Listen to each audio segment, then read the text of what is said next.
Electronics and টেলিকমিউনিকেশনে যে সমস্ত স্টুডেন্টসরা diploma করতে চাইছো তাদের জন্য এই ভিডিওটা। Hello and welcome everyone two online study with Priyanka. সবার প্রথমে তোমাদেরকে যেটা মাথায় রাখতে হবে যে তোমরা কোন কলেজ থেকে পড়ছো। যারা যারা গভর্নমেন্ট কলেজে পাচ্ছ তাদের তো কোনো অসুবিধা নেই, ফি স্ট্রাকচার নিয়ে কোনো রকম কোনো অসুবিধা নেই। কিন্তু যে সমস্ত স্টুডেন্টসরা গভর্নমেন্ট কলেজ পাবে না, প্রাইভেট পলিটেকনিক কলেজ থেকে পড়বে, সেই সমস্ত স্টুডেন্টসরা মোটামুটি ফিজটা অন্যান্য কলেজের সাথে একটু ডিফার করে দেখে নেবে কিরকম কি হচ্ছে, সেখানে কেমন পড়াশোনা হয়, ল্যাবস ঠিকঠাক আছে কিনা এবং সেখানে কিরকম কি প্লেসমেন্ট হয়। কারণ যদি ল্যাব ঠিকঠাক না থাকে কলেজে তাহলে সেক্ষেত্রে কিন্তু তোমাদের যে প্র্যাকটিক্যাল যে এক্সাম্পলস বা প্র্যাকটিক্যাল যে এক্সপিরিয়েন্স সেগুলো কিন্তু তোমরা ভালো পাবে না। এবং শুধুমাত্র নেটে সার্চ করে নয়, সোশ্যাল মিডিয়াতে তোমরা দেখতে পারো, যদি বিভিন্ন স্টুডেন্টস আগের ইয়ারের স্টুডেন্টসদের সাথে যদি কন্ট্যাক্ট করতে পারো, তাদের থেকে জিজ্ঞেস করতে পারো, বা কলেজে গিয়ে বা কলেজের আশেপাশে গিয়ে তোমরা জিজ্ঞেস করতে পারো যে সেখানে মোটামুটি কিরকম কি প্লেসমেন্ট হয়। সব থেকে যেটা ইম্পর্টেন্ট যে কিরকম কি প্লেসমেন্ট দেওয়া হয়। ওয়েস্ট বেঙ্গলে টোটাল 18টা গভর্নমেন্ট কলেজে ইলেকট্রনিক্স অ্যান্ড টেলিকমিউনিকেশন পড়ানো হয়। তো 18টা গভর্নমেন্ট কলেজে মোটামুটি প্রত্যেকটা কলেজে যদি 60টা করে ইনটেক ক্যাপাসিটি হয়, তো 1080 জনের মতো হচ্ছে যারা গভর্নমেন্ট কলেজ থেকে পাস আউট হয়, এবং প্রাইভেট কলেজ হচ্ছে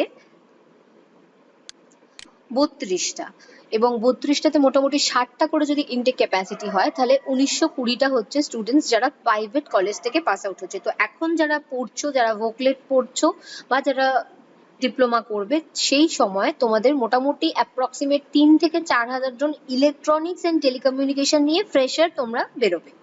তো তারপরে মোটামুটি আগের ইয়ারের ধরো এমন কোনো স্টুডেন্টস থাকে যারা চাকরি পেলো না, বা সেরকম কোনো স্টুডেন্টসরাও তো তোমাদের সাথে কম্পিটিশনে থাকবে চাকরি পাওয়ার। সো মোটামুটি এরকম 4-5 হাজার জন ধরো যে এইরকম স্টুডেন্টের মধ্যে তোমাদের একটা কম্পিটিশন চলবে। তো প্রাইভেট জবস এর কথা যদি বলো, প্রাইভেট জব যে মোটামুটি তোমাদের জব ওয়ার্কিং আওয়ার্স হচ্ছে মোটামুটি 8 ঘন্টার মতো, এবং 8 থেকে 10 হাজারের মতো কোনো কোনো কোম্পানিতে তোমরা বাইরের দিকে যদি কাজ করো, ধরো মুম্বাই বা অন্য কোনো স্টেটে যদি কাজ করো, মোটামুটি তোমরা স্টার্টিং এ 12,000 13,000 এরকম কিন্তু স্যালারিজ প্রাইভেট সেক্টরে পাবে। নেক্সট ফিউ ইয়ার্সে আমার যেটা মনে হচ্ছে ইলেকট্রনিক্স অ্যান্ড টেলিকমিউনিকেশনের মার্কেট হাই হওয়ার চান্সেস আছে, কারণ এখন মোটামুটি করোনার সিনারিও মোটামুটি চলে গেছে এবং 5G আস্তে আস্তে ইন্ট্রোডিউসড হচ্ছে, এবং এই 5Gর উপরে ইনভেস্টমেন্ট আরো বাড়বে। তো সেক্ষেত্রে ইলেকট্রনিক্স গ্যাজেটস কিন্তু আরো বেশি মার্কেট গ্রো করার চান্সেস আছে, এবং টেকনোলজি অবভিয়াসলি কখনো থেমে থাকে না।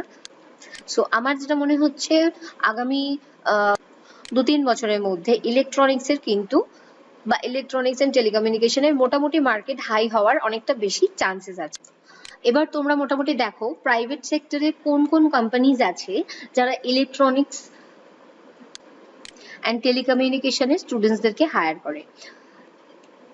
Reliance communication limited, LG Electronics Private India Private Limited, Videocon Industries Limited, HCL Technologies Limited, Samsung India Electronics Limited, Private Limited, BSNL অর্থাৎ Bharat Sanchar Nigam limited, Tata consultancy services, Bharti Airtel limited, Wipro limited, Infosys technologies limited.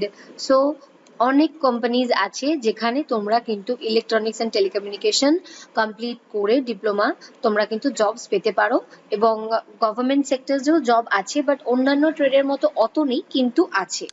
আরো একটা option হচ্ছে তোমরা diploma complete করার পরে বিভিন্ন polytechnic কলেজেসে, সরকারি বা বেসরকারি পলিটেকনিক কলেজেসে যখন রিক্রুটমেন্ট হয় ল্যাব অ্যাসিস্ট্যান্টে, সেটার জন্য তোমরা অ্যাপ্লাই করতে পারবে, এবং তোমরা যদি চাও নিজেদের বিজনেসও কিন্তু তোমরা স্টার্ট করতে পারো।